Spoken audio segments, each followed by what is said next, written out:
GV Reddy Telugu Desam party ప్రాథమిక సభ్యత్వానికి తన పదవులకి కూడా రాజీనామా చేసినటువంటి నేపథ్యంలో అసలు జీవీ రెడ్డి ఈ సంచలన నిర్ణయం తీసుకోవడం వెనుక కారణం ఏంటి?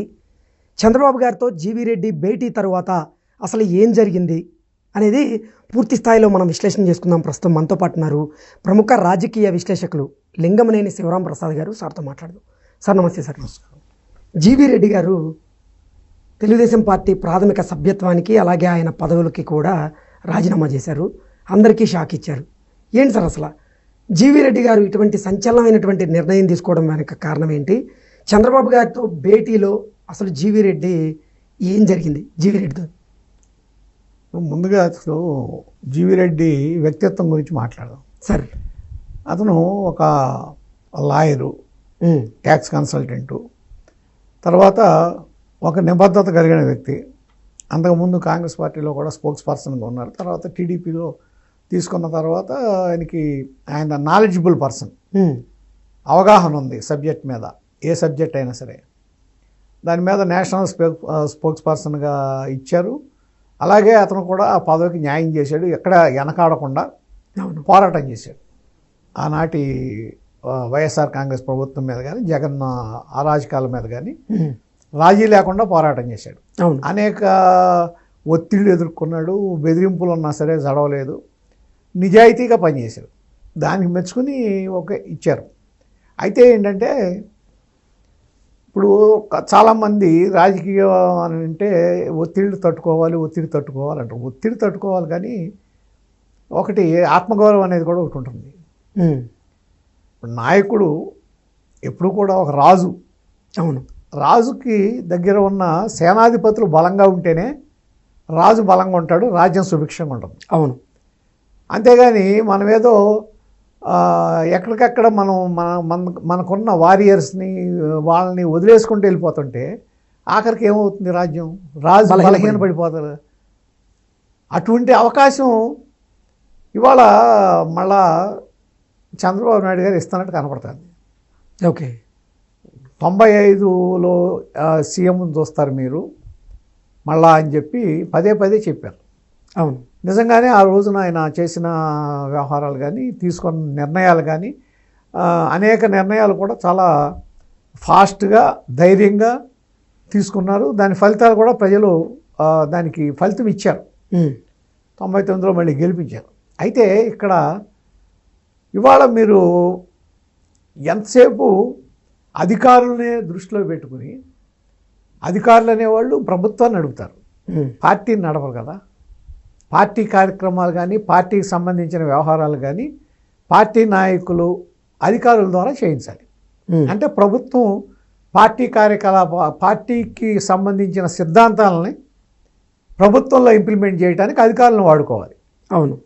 అంతేగాని అధికారులే సర్వం అనుకుని పార్టీ నాయకులందరూ వాళ్ళు ఏదో ఐఏఎస్ పాస్ అయ్యారు కాబట్టి గొప్ప, వీళ్ళందరూ అనామకులు కాదు కదా, ఎన్నో కష్ట నష్టాలకు వచ్చి ఎన్నో ఇది చేసి ప్రజల మెప్పు పొంది నాయకులైనాడు. అవును. పార్టీ నాయకులు అనేవాళ్ళు అటువంటి వాళ్ళు. వాళ్ళకి ఇవ్వాల్సిన ఇంపార్టెన్స్ వాళ్ళకి ఇవ్వాలి. ఇక్కడ వచ్చేటప్పటికి ఏమైందంటే ఇప్పుడు ఫైబర్ నెట్ అనే దాంట్లోనే చంద్రబాబు నాయుడు గారిని అరెస్ట్ చేశారు ఆ రోజు. దాంట్లో వంకబెట్టి ఆయన అక్రమంగా అరెస్ట్ చేయడం జరిగింది. అవును. తర్వాత తెలుగుదేశం పార్టీ అధికారంలోకి వచ్చిన తర్వాత చూస్తే దాంట్లో అనేక మంది ఉద్యోగస్తులు, వాళ్ళకి కనీసం దానికి ఆ ఉద్యోగంలో చేర్చుకోవడానికి కావాల్సిన క్వాలిఫికేషన్స్ లేనాడు, సరైన అర్హత లేనాడు. అలాగే సాక్షి టీవీలో, సాక్షి పేపర్లో పనిచేసిన వాళ్ళు అనేక మంది ఇక్కడి నుంచి జీతాలు ఇచ్చారు అనేది ఉంది. ఆ ఆరోపణ తెలుగుదేశం పార్టీ కూడా చేసింది ఎన్నికల ముందు. అయిన తర్వాత సీఎం అయిన తర్వాత కూడా ఇదిగో ఇంతమందికి అనవసరంగా ఇస్తున్నారు, దాదాపు 600 మంది ఎంతమందో ఈ విధంగా అక్రమంగా ఉద్యోగాలు పొందారు, వీళ్ళని తీసేయాలి, ఇప్పుడు ఇమ్మీడియట్గా 400 మందిని తీయాలి అనేది ఒక నిర్ణయం తీసుకున్నారు. తీసుకున్న తర్వాత ఇప్పటికి ఎన్ని నెలలు అయింది? ఒక్క వ్యక్తిని తొలగించారా? జీవీ రెడ్డి కూడా పాపం అతనికి ఆ ఫైబర్ నెట్ ఇచ్చాడు. అతను దాన్ని ఏదో ఫైబర్ నెట్ని ఒక మామూలు దీన్ని చాలా మంచి దీన్ని తీసుకురావాలి, చంద్రబాబు నాయుడు గారికి బ్రెయిన్ చైల్డ్ అది, ఆయనకి నచ్చిన పథకం. దీన్ని చాలా రాష్ట్రాలు కూడా ఇంప్లిమెంట్ చేయడానికి అప్పట్లో చూసినాయి. అతి చౌకగా ఇంప్లిమెంట్ చేశారు ఇంటర్నెట్ని. దీన్ని టీవీ కానీ వాటికి కనెక్షన్ ఇవ్వటం కానీ, ఒకే దాని నుంచి ఫోన్ కనెక్షను, ఇవన్నీ అతి చౌక ధరలకి ఇచ్చేశారు. దీన్ని ఇంకా బాగా తీసుకెళ్ళి చంద్రబాబు గారికి పేరు తీసుకురావాలని ప్రయత్నం చేశాడు. అవును, అంటే అసలు ఏపీ ఫైబర్ నెట్ని ప్రక్షాళన చేయాలి అని ప్రయత్నం చేసినటువంటి జీవీ రెడ్డి గారు ఇప్పుడు సడన్గా ఈ నిర్ణయం తీసుకోవడం వెనక కారణం ఏంటి అసలు? అదే కదా ఇప్పుడు నేను అనేది అదే. దాంట్లో ఈ 400 మందిని తీయటం వరకు వచ్చేటప్పటికి ఆయన ఆ విషయం, ఇదిగో ఇంతమంది పనిచేస్తున్నారు, వీళ్ళందరికీ జీతాలు ఇస్తున్నాయి అనేది ఒకటి. తర్వాత జిఎస్టీ విషయంలో కడతం లేట్ అవుతే పెనాల్టీ పడే టైంలో నేను చూసి కట్టించాను, దాని మూలాన పెనాల్టీ ఆగింది అనేది ఒకటి ఆయన చెప్పాడు. అప్పటికే తెలిసిన సమాచారం ఏంటంటే ఆయన ఈ ఈడీ చేస్తున్న, అదే ఎండీ చేస్తున్నది ఏది దినేష్ కుమార్ అనే ఆయన కానీ ఇంకొక 3 అధికారులు, వాళ్ళు చేస్తున్న పనుల్ని, వాళ్ళు ఫైబర్ నెట్ని ఏ విధంగా దాన్ని నష్టపరుస్తున్నారనే దుర్వినియోగం చేస్తున్నారు, నష్టపరుస్తున్నారనే విషయాన్ని కూడా ఆయన ఆ రోజున దానికి సంబంధించిన మినిస్టర్ గారు జనార్దన్ రెడ్డి గారికి, లోకేష్ గారికి, అలాగే చీఫ్ సెక్రటరీకి కూడా చెప్పాడు అనేది ఆయన కూడా చెప్పాడు. నేను అందరికీ చెప్పాను అని. అవును, చెప్పిన తర్వాత కూడా యాక్షన్ జరగట్లా, ఫలితం రావట్లా. సేమ్ యాజిటీస్గా అంటే ఇప్పుడు రాజకీయ నాయకులు చెప్పిన దాన్ని అధికారులు ఇంప్లిమెంట్ చేయకపోతే ఏం చేయాలి? అప్పుడు చేయాల్సిందేంటి?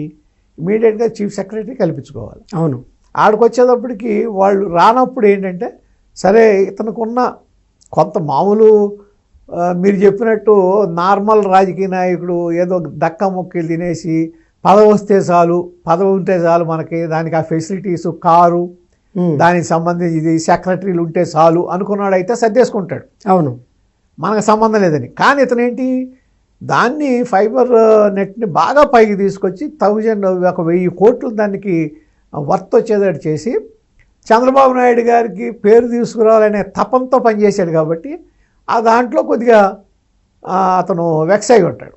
పదే చెప్పిన తర్వాత కూడా అవ్వకపోతే దాంట్లో అతను ప్రెస్ మీట్ పెట్టాడు అన్న. ప్రెస్ మీట్ పెట్టగానే తప్పు అనేది కూడా నా ఉద్దేశంలో అది కరెక్ట్ కాదు. ప్రెస్ మీట్ పెడితే అదేదో పాపమా, వెంటనే నువ్వు పిలువు ఇద్దరిని, ఎవరైతే సంబంధిత అధికారి అట్లాగే ఇతన్ని పిలిచి ఇద్దరిని ఈక్వల్గా ఓపెన్ మైండ్తో కూర్చోబెట్టి వాళ్ళని తప్పొప్పులు, ఎవరు తప్పు అయితే వాళ్ళని మందలించవచ్చు.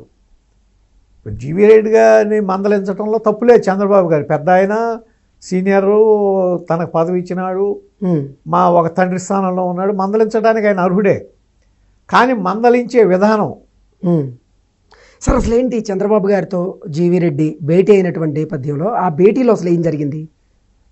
మామూలుగా తెలిసింది ఏంటంటే, సార్ నాకు అన్నీ తెలుసు, ఈయన మామూలుగా ఆయన అనే మాట అదే కదా, నువ్వు ఏ విధంగా బయటకి పబ్లిక్గా మీరు చేసి పార్టీని డ్యామేజ్ చేయొద్దు, నేను దాని మీద తీసుకుంటానంట. ఇంకొకసారి గనక ఈ విధంగా కనుక జరిగితే వేటు తప్పదు అన్నాడంట. ఓకే, వేటు తప్పలేదు మాట చాలా పెద్ద మాట కదా. ఇప్పుడు ఎప్పుడైతే వేటు తప్పదు అన్నాడో ఈయనకి నార్మల్గా అనిపిస్తుంది కదా, నేను ఇంత కష్టపడ్డాను కదా, పార్టీకే కష్టపడ్డాను కదా, కమిట్మెంట్తో ఉన్నాను కదా, నేను ఇవాళ కూడా పార్టీ మంచి కోసమే కదా నేను మాట్లాడింది, ఫైబర్ నెట్ దీనికోసమే కదా నేను మాట్లాడింది, ఫైబర్ గ్రిడ్ దీనికోసం. ఇటువంటి సమయంలో నేను ఈ విధంగా మాట్లాడాడని అతను అఫెండ్ అయ్యి ఉండొచ్చు. కానీ నేను ఇదే మాట ఆ దినేష్ కుమార్ని పిలిచి, నువ్వు గనక ఈ విధంగా నువ్వు ఏం జరిగిందని కనుక్కుని ఇంకొకసారి కనుక నువ్వు ఈ విధంగా పని చేయకుండా ఉండి ప్రభుత్వానికి చెడ్డ పేరు తీసుకొస్తే నీ మీద వేటు తప్పదని అంటారా? అనగలరా చంద్రబాబు గారు? అంటే పార్టీ నాయకులైతే లోకమైతే అట్లాగా. ఇప్పుడు ఒక ఐఏఎస్ అయితే అయి ఉండొచ్చు కాక, కానీ అతను ఇంప్లిమెంట్ చేయాల్సింది పార్టీ పాలసీ, ప్రభుత్వ తరఫున పార్టీ పాలసీలనే కదా ఇంప్లిమెంట్ చేయాల్సింది. రేపు దాన్ని గ్రౌండ్లో లెవెల్లో దాన్ని ప్రజల్లోకి తీసుకెళ్లాల్సింది పార్టీ నాయకులే కదా. మరి అటువంటిప్పుడు ఈ విధంగా చేయటం వలన ఒక విధంగా పార్టీ క్రమశిక్షణ అని కొంతమంది అంటున్నారు. పార్టీ ప్రభుత్వ క్రమశిక్షణ అతను ఏదో జిఐడికి రిపోర్ట్ చేయమన్నారు అన్నాడు. 2 నెలల తర్వాత అతనికి మళ్ళీ ఇంపార్టెంట్ పోస్ట్ ఇస్తారు. కానీ ఈ ప్రాసెస్లో ఒక ముఖ్యమైన నాయకుడిని పార్టీ కోల్పోయింది కదా. పార్టీకి అది నష్టమేగా. మామూలు కార్యకర్త వేరు, ఒక నాలెడ్జబుల్ పర్సన్ వేరు. అవసరమైనప్పుడు ఏం జరిగిందనేది ఆ లూప్ హోల్స్ని వెలికి తీసి ఎదుటాడి మీద దాడి చేయగలిగిన వ్యక్తిని, అటువంటి మనిషిని పార్టీ కోల్పోయింది కదా ఈ ప్రాసెస్లో. అవును. ఇట్లా ఒక్కొక్క దీంట్లో కొంతమందిని కోల్పోతుంటే పార్టీ పరిస్థితి ఏంటి? ఒకవేళ ఇతను చేసినా మరి పిలిచి అడిగారా, నువ్వు చేయటం ఏంటయా, ఇదేంటి మళ్ళా ఈ పని ఏంటని అడగలేదు కదా. మరి ఒకవేళ అడగలేదనేది సరే ఆయన ఇష్టం అనుకోండి. కాకపోతే ఇక్కడ ఈ ప్రాసెస్లో పార్టీ నష్టపోతుంది కదా అంటున్నాను నేను. అవును. ప్రాసెస్లో మీరు మొదటిసారి కూడా అంత తీవ్రంగా అనకుండా ఉంటే, అంటే వేటు తప్పదు అనే మాట అనేటప్పటికి ఈయన కూడా అనుకుని ఉంటాడు కదా. ఓకే, ఏంటి పదవి లేకపోతే మనం బతకలేమా, మన ప్రొఫెషన్ ఉంది హ్యాపీగా, దాంట్లో సంపాదించుకోవచ్చు కదా, ఈ పార్టీలోకి వచ్చి నేను ఎదురు పెట్టాల్సి వస్తుంది డబ్బులు. ఇక్కడ నేను నా ప్రొఫెషన్ వదులుకుని 10 మంది నా దగ్గరికి వచ్చే పరిస్థితి వస్తే నేను ఈ విధంగా చేయటం ఎందుకని అనుకుని రిజిగ్నేషన్ ఇచ్చేసి ఉంటాడు. ఓకే సార్, అసలు జీవీ రెడ్డి గారు తెలుగుదేశం పార్టీ ప్రాథమిక సభ్యత్వానికి, తెలుగుదేశం పార్టీ ఇచ్చినటువంటి పదవులకి, ఆంధ్రప్రదేశ్ ప్రభుత్వం ఇచ్చినటువంటి పదవులకి రాజీనామా చేయడం వెనుక ఆ ఇద్దరే కారణం అంటూ ఇప్పుడు ఒక వార్త సోషల్ మీడియాలో చక్కర్లు కొడుతోంది. ఇంతకీ ఆ ఇద్దరు ఎవరు? ఆ ఇద్దరి వల్లే నిజంగా జీవీ రెడ్డి గారు తన పదవులకి కానీ, పార్టీకి కానీ, పార్టీ ప్రాథమిక సభ్యత్వానికి ఆయన రాజీనామా చేయాల్సినటువంటి పరిస్థితి వచ్చిందా అంటే ఏం చెప్తారు? ఇప్పుడు ఒకటండి, దురదృష్టకరం ఏంటంటే జగన్మోహన్ రెడ్డి గారు ఉన్నప్పుడు ఆయనతో ఇప్పుడు ఎవరైతే అంటకాగారో, ఇది ఐఏఎస్లు అధికారులు, వాళ్ళే వాళ్ళ అవసరం తీరిన తర్వాత వాళ్ళు మళ్ళీ మార్చుకుని ఇటు కూడా ప్రవేశించి అదే విధంగా చేస్తున్నారు అనేది తెలుగుదేశం పార్టీ అభిమానులు తీవ్రంగా వాళ్ళు అసమ్మతి వెలుపుతున్నారు తెలుగుదేశంలోనే. అంటే జీవీ రెడ్డి గారు రాజీనామా చేసిన తర్వాత జీవీ రెడ్డి గారికి మద్దతు తెలుపుతూ ఎంతోమంది తెలుగుదేశం పార్టీ కార్యకర్తలు సోషల్ మీడియా వేదికగా చేసుకొని ఆయనకి కమెంట్లు చేస్తూ ఉన్నారు. ఎస్, అవును, కారణం అదే. నేను అనేది ఒక ఐఏఎస్ ఆఫీసర్ ఉన్నాడు. ఇవాళ జీవీ రెడ్డి వెళ్ళి ఒక ప్రెస్ మీట్ పెట్టగానే ఐఏఎస్ ఆఫీసర్ అసోసియేషన్ వెళ్ళిపోయి చంద్రబాబు నాయుడు గారికి ఫిర్యాదు చేసింది, ఇట్లా చేస్తున్నా, ఇదేంటి అదేంటని. ఈయన ఏంటంటే ఐఏఎస్ ఆఫీసర్ తెలిసిపోయారు. ఇదే ఐఏఎస్ ఆఫీసర్స్ని గతంలో జగన్మోహన్ రెడ్డి గారి హయాంలో వాళ్ళని ఏ విధంగా వాడుకున్నాడు, ఏ విధంగా వాళ్ళ చేత పని చేయించాడు, ఏ విధంగా వాళ్ళని అవమానపరిచాడు తనకిష్టం లేనని ఒక్క నోరు మెత్తారండి. అసోసియేషన్ అప్పుడు ఏమైంది? అప్పుడు అసోసియేషన్ లేదా? ఇవాళ అసోసియేషన్ వచ్చిందా? ఇవాళ జీవీ రెడ్డి విషయం వచ్చేటప్పటికి అసోసియేషన్ ఇది వచ్చిందా? మరి ఆయన ఇన్ఎఫిషియన్సీ, దినేష్ కుమార్ ఎండి, ఆయన ఇన్ఎఫిషియన్సీ, దాని గురించి ఐఏఎస్ ఆఫీసర్ అసోసియేషన్ సమాధానం ఇస్తుందా? ఎందుకు ఇంత ఇన్ఎఫిషియెంట్గా ఉన్నాడు? 400 మందిని 8 నెలలుగా తీయాల్సిన వాళ్ళని ఎందుకు తీయలా? తొలగించమని ప్రభుత్వం కూడా అన్న తర్వాత కూడా ఎందుకు తీయలా? సాక్షాత్ చంద్రబాబు గారి నోటెంటే వచ్చింది 400 మందిని తీసేయాలని. అవును. మరి అటువంటి వాళ్ళని కూడా ఎందుకు తీయలా? తీయకపోగా ప్రశ్నించిన చైర్మన్ని తీశారు. అంటే ఏంటి, జీవీ రెడ్డి గారు తనంతా తానే రాజీనామా చేయలేదా? రాజీనామా చేయాలని ఆయన మీద ఎవరన్నా బలవంతం చేశారంటారా? బలవంతం చేయటం అనేది ఇది కాదు, కానీ చంద్రబాబు నాయుడు గారి మాటకు నొచ్చుకుని ఉంటాడు. ఓకే, అంటే వేటు తప్పదు ఇంకోసారి కనుక జరిగితే అనే దానికి. ఆయనేమో ఒక పెద్ద ఆయన కింద అని ఉంటాడు, ఇతనేమో ఏది నేను ఎంత కష్టపడితే ఈ విధంగా అంటారా, ఈ పదవి కోసం ఇన్ని అవమానాలు ఎందుకు అనేది డిసైడ్ అయి ఉంటాడు. అంటే అతను తప్పు చేయలేదని పూర్తిగా నమ్మాడు కాబట్టి. నేను తప్పు చేయలేదు, నేను పార్టీకి అలాగే ప్రభుత్వానికి లాభం చేయాలనే ప్రయత్నం చేశాను, ఆ ప్రయత్నంలో నేను స్కేప్ గోట్ అయ్యాను కాబట్టి నాకెందుకు ఇదే పదవని వదిలేసి ఉంటాడు. అయితే ఇక్కడ మీరు అన్నట్టు ఆ ఇద్దరు అని ఏదో పేర్లు చెప్తున్నారు కదా, ఒక ఆయన గౌరీశంకర్ అనే ఆయన మాత్రం ఇక్కడ దీంట్లో ఉండి అంతకుముందు తెలుగుదేశం ప్రభుత్వం ఉన్నప్పుడు ఫైబర్ నెట్లో ఉండి తర్వాత ఆయన రంగు మార్చి జగన్మోహన్ రెడ్డి గారు ప్రభుత్వం వచ్చిన తర్వాత ఆయన దాంట్లో అవకతవకలు జరిగినాయి. టెరాసాఫ్ట్కి అప్పుడే టెరాసాఫ్ట్కి ఎలిజిబిలిటీ లేదు, లేని టైంలో ఇచ్చారు అని చెప్పి మాట మార్చింది ఆయనే. మళ్ళీ ఆయనే వెనక్కి వచ్చినట్టున్నాడు. వాళ్ళ ప్రభావం పనిచేసిందా అంటే పనిచేసిందో పనిచేయలేదో మరి ఇప్పుడు మనం చూస్తున్నాం కదా. ఓకే, ఇప్పుడు పనిచేసిందా అంటే ఇప్పుడు సెకీదే ఉంది, సెకీ దగ్గర నుంచి కరెంటు కొనటం మూలాన 1,24,000 కోట్లు నష్టపోతుందని చెప్పి తెలుగుదేశం పార్టీ ఎలక్షన్ ముందు మాట్లాడింది, ఎలక్షన్ తర్వాత మాట్లాడింది. అవును. మరి దాన్ని రద్దు చేస్తున్నారని చేయట్లా.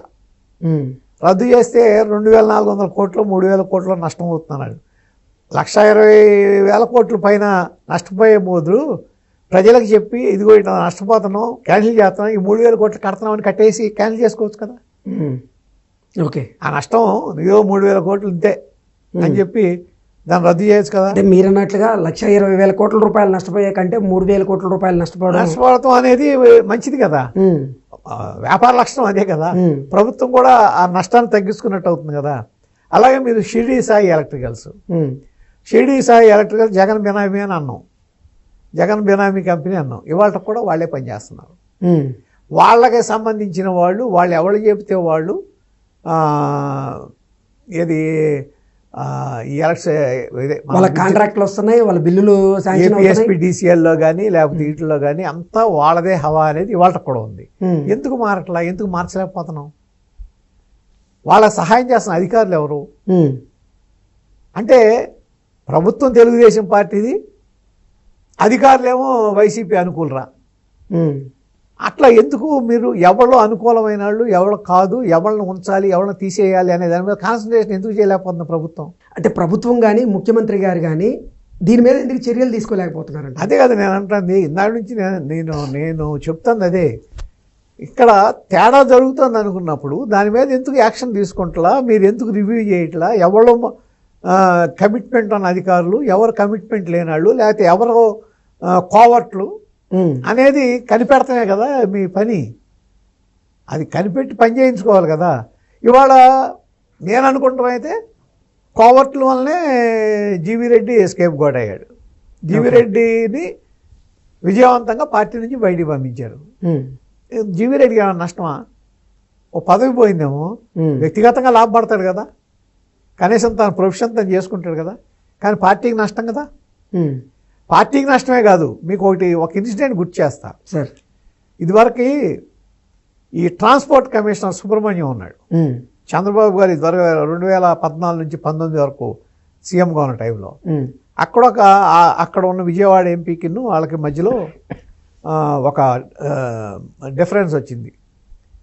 ఇది ఒక హైర్ బస్సు విషయంలో, బస్సులు దాంట్లో వాళ్ళకి ఛాసిస్ ఏదో ఎక్స్ట్రా ఉన్నా సరే దాన్ని పట్టించుకోకుండా పర్మిషన్ ఇస్తున్నారనే దాని మీద మాట వచ్చి ఏంటి అని వస్తే ఆ రోజున కూడా ఒక ఎంపీ, ఒక 3-4 ఎమ్మెల్యేలు, ఎమ్మెల్సీలు, కార్పొరేషన్ చైర్మన్లు ఇంతమంది చేత చంద్రబాబు నాయుడు గారు ఏదో జరిగిపోతుందని చెప్పి అక్కడ క్షమాపణ చెప్పించారు. ఎవరికి? ఆఫీసర్కి, ఐఏఎస్ ఆఫీసర్కి. ఆ తర్వాత అడ్మినిస్ట్రేషన్ ఏమైంది? ఆ తర్వాత అడ్మినిస్ట్రేషన్ మీద పట్టు పూర్తిగా పార్టీకి పోయి అధికారులు రాజ్యం అయిపోయింది. ఇవాళ కూడా దీనికి ఆ విధంగా అవటానికి నాంది జీవీ రెడ్డి ఎపిసోడ్. ఓకే, ఇప్పటికైనా సరే చంద్రబాబు నాయుడు గారు జాగ్రత్త పడి అధికారులకి రాజ్యాన్ని అప్పచెప్పకుండా పార్టీ పరంగా ఆయన ఏదైతే చెప్తున్నారో ఎన్నికల ముందు నుంచి 2019 24 ఎన్నికలు కానీ ఆ తర్వాత కానీ ఆయన పొలిటికల్ గవర్నెన్స్ ఇస్తానన్నాడు.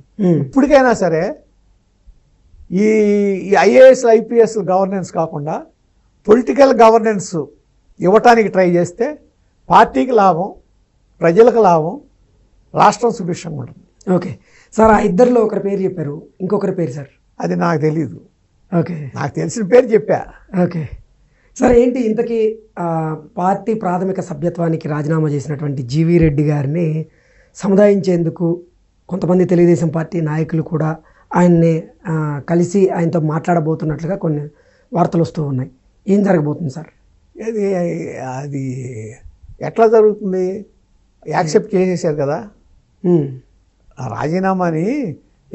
యాక్సెప్ట్ చేయకుండా దాన్ని తీసుకుని అవేర్నెస్లో పెట్టి అప్పుడు ఒకవేళ నాయకులు అక్కర్లా చంద్రబాబు నాయుడు గారికి ఫోన్ చేయించి వాళ్ళ పిఎస్తోనో నువ్వు ఒకసారి రా అంటే వెళ్ళేవాడు కదా. ఎవరి కోసం వెళ్తాడు? ఆయన మీద అభిమానం ఉంటుంది కదా. వెళ్ళి ఏమయ్యా నేనేదో అవతల ఇద్దరిని ఉన్నాను, వాడిని కూడా నేను సాటిస్ఫై చేయాలి, అయ్యే ఆఫీసర్ను కూడా నేనేదో నేను తిట్టానంటే నా పిల్లాడిలాగా తిట్టాను, కావాలని దానికి నువ్వు అఫెండ్ అవ్వటం ఏంటని ఇంకో 2 తిట్లు తిట్టినా పడతాడు. అవును, ఇది అక్కడ అంటే ఈ దీంట్లో ఎన్టీ రామారావు గారికి ఈయన తేలిక ఏంటంటే ఎన్టీ రామారావు గారి విషయంలో ఈవెన్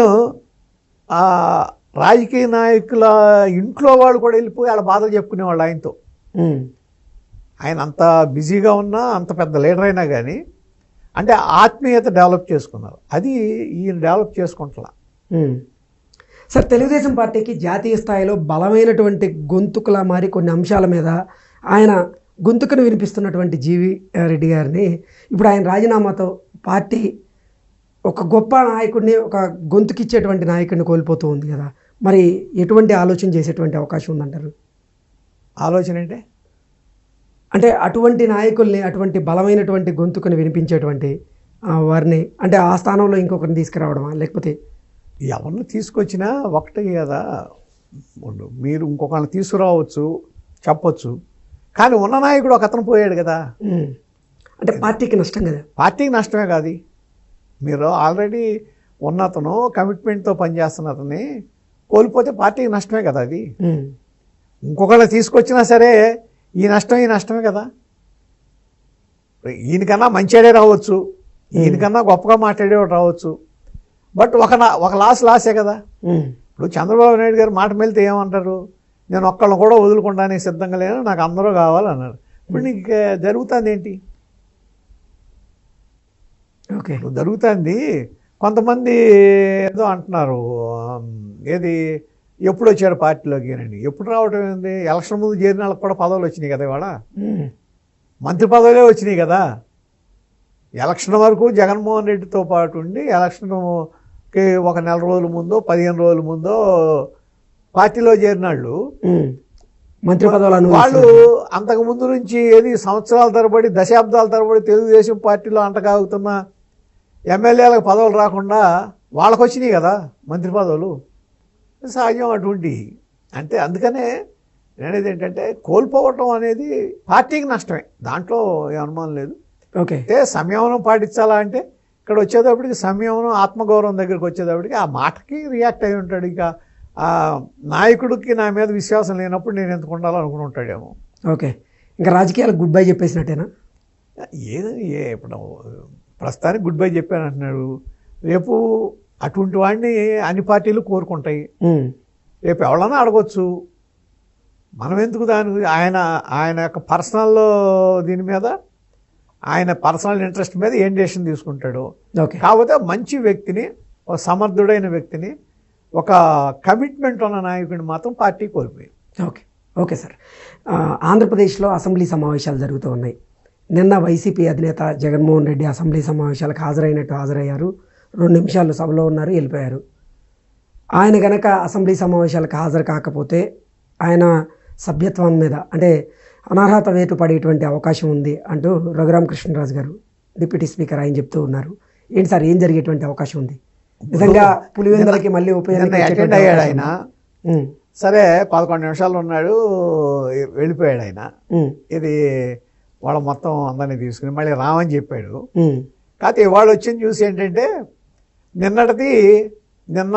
నిన్న సమావేశాల్లో పెట్టిన సంతకాన్ని కన్సిడర్ చేయరాడు. అది లెక్కలోకి రాదు, సమావేశం కింద రాదు. అది అవును జాయింట్ మీటింగ్, అంటే ఎమ్మెల్సీలు ఎమ్మెల్యేలు అందరూ గవర్నర్ ప్రసంగం గవర్నర్ ప్రసంగం కాబట్టి దాన్ని సెషన్స్ కింద లెక్కేరు, ఉమ్, మళ్ళా రావాలి అని. మరి మాట తిప్పుకుని మళ్ళీ వస్తారో, మీరు అన్నట్టు రాకపోతే మళ్ళీ పులివెందులకి ఎలక్షన్ వస్తుందో చూద్దాం. కానీ ఒకవేళ ఆ విధంగా ఉంటే మళ్ళీ ఏదో ఒక వంక ఎట్టుకుని వచ్చి సంతకం పెట్టి వెళ్తారు. ఓకే. అంటే ఇప్పటికే ఎమ్మెల్యేలతో మీటింగ్ అయినటువంటి జగన్మోహన్ రెడ్డి ఎట్టి పరిస్థితుల్లో నా మాట వినేవాళ్ళే నా మనుషులు, నేను అసెంబ్లీకి వెళ్ళదలుచుకోలేదు, మీరు కూడా వెళ్ళకండి అంటూ తీర్మానం చేసినట్లుగా వాళ్ళందరికీ కూడా ఆయన తేల్చి చెప్పేసినట్లుగా కొన్ని వార్తలు వస్తూ ఉన్నాయి. మరి ఇప్పుడు కనుక నిజంగా వైకాపా ఎమ్మెల్యేలు కానీ అలాగే వైకాపా అధినేత జగన్మోహన్ రెడ్డి కానీ అసెంబ్లీ సమావేశాలకు కనుక హాజరు కాకపోతే పులివెందులతో పాటుగా మరికొన్ని అసెంబ్లీ నియోజకవర్గాలకు కూడా ఉప ఎన్నిక తప్పదా అంటే ఏం చెప్తారు? ఇప్పుడు జగన్మోహన్ రెడ్డి గారు ఇంతకుముందు కూడా ఇది ప్రతిపక్ష హోదా లేదు కాబట్టి నేను అసెంబ్లీకి రానని ఇదివరకే చెప్పాడు. చెప్పిన తర్వాత వచ్చాడు కదా మొన్న. ఇప్పుడు మాట చెప్పాడు, వచ్చాడు. కానీ ఇక్కడ పిటిబుల్ కండిషన్ ఏంటంటే ఆయనకి అసెంబ్లీకి వచ్చి ప్రజల పక్షాన మాట్లాడి ఏం జరుగుతుంది, తప్పు ఏం జరుగుతుంది, ఒప్పు ఏం జరుగుతుంది అని చూపించి మెప్పించడం పోయి ఎంతసేపు నాకు ప్రతిపక్ష హోదా ఇస్తే మాట్లాడతాను, ప్రతిపక్ష హోదా ఇస్తేనే వస్తాను అన్న దాని మీద ఆయన ఎంత నష్టపోతున్నాడు ఆయనకి తెలియట్లా. ఆయనకు హోదా తప్ప ఏం అక్కర్లేదు, ఆయన హోదా కోసం ఈ విధంగా చేస్తున్నాడు అనేది ప్రజల్లోకి వెళ్ళిపోతుంది. ఎగ్జాక్ట్లీ. అది సరైన పద్ధతి, రాజకీయ నాయకుడిగా అది సరైన పద్ధతి కాదు. అంటే ప్రతిపక్ష హోదా ఇస్తేనే మాకు సమయాన్ని కేటాయిస్తారు, ఇప్పుడు మాకు ఎక్కువ సమయాన్ని కేటాయించలేరు అంటూ ఆ వర్షన్ని కూడా జగన్మోహన్ రెడ్డి వినిపించేటువంటి ప్రయత్నం చేస్తూ ఉన్నాడు. దాన్ని ఎలా చూడాలంటారు? అవును, ఇప్పుడు నార్మల్గా ప్రతిపక్ష హోదా ఇవ్వటం కాదు, రాహుల్ గాంధీకి కూడా మొన్న ప్రతిపక్ష హోదా లేదు కిందసారి. అవును, కాంగ్రెస్ పార్టీ ప్రతిపక్ష హోదా లేదు. లేకపోయినా వాళ్ళు పార్లమెంట్ని బహిష్కరించలేదుగా. అవును, ఉన్నారుగా పార్లమెంట్లో. మీరు కూడా అట్లాగే ఉండాలి. ప్రజలు ఇచ్చిన తీర్పు కదా అది. ప్రజలు ఇచ్చిన తీర్పు. రెండోది, మీరు దేనికోసం వచ్చారు? ఇప్పుడు మీ పులివెందుల సమస్య ఉంది, అక్కడ కాన్స్టిట్యున్సీ సమస్య ఉంది, లేకపోతే మొన్న మిర్చిదే ఉంది, మిర్చి రైతులకి ఇది ఇది గిట్టుబాటు ధర దక్కక నష్టపోయారు. సరే, అదేదో చంద్రబాబు గారు సరి చేశారు, అది వేరే విషయం. ఇటువంటి ప్రాబ్లమ్స్ ఉన్నప్పుడు ఆ ప్రాబ్లమ్స్ని రైజ్ చేయడానికి ఆ ప్లాట్ఫామ్ ఉపయోగించుకోవాలి కదా. బడ్జెట్ సెషన్ ఉంది, బడ్జెట్ సెషన్లో మంచి ఏంటి చెడు ఏంటి అనేది మాట్లాడాలి కదా నువ్వు. దానికి బడ్జెట్ సెషన్లో మాట్లాడితే నాకు అవకాశం ఇస్తారు. అవును, మీరంటూ వెళ్తే అవకాశం ఇస్తారు. అంతేగాని నాకు ఎంత టైం చేయాలి. ఇప్పుడు అపోజిషన్ లీడర్ కూడా లీడర్ ఆఫ్ ది హౌస్కి ఎంత ఇమ్మంటారో అంత ఇమ్మంటే ఎవరు? చంద్రబాబు నాయుడు గంట మాడితే నాకు గంట ఇవ్వాలంటే అది కాదు కదా. నువ్వు సబ్జెక్ట్ మాట్లాడాలి. వాళ్ళ అవకాశం ఇవ్వలేదు, నిరసన తెలియజేయండి. అక్కడ ఆ నిరసన కూడా ప్రజల దగ్గరికి వెళ్తాందిగా. ఎగ్జాక్ట్లీ. అంటే నిరసన అంటే గుర్తొచ్చింది సార్, నిన్న మాకు ప్రతిపక్ష హోదా ఇవ్వండి అంటూ నిరసన తెలియజేశారు. అంటే ప్రజా సమస్యల మీద నిరసన తెలియజేయట్లేదు అదే కదా. అదే మీరు అక్కడే ఫెయిల్ అవుతున్నాడు. అక్కడ ఆయన ఎప్పుడైతే దాని మీదే అంటే ప్రజల సానుభూతి రాదు. ఎగ్జాక్ట్లీ. నాకు గనక హోదా ఇస్తేనే వస్తాను. దేనికి హోదా? హోదా దేనికి?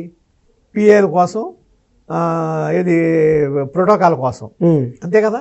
ఇప్పుడు 94లో కాంగ్రెస్ ప్రతిపక్ష హోదా లేదు.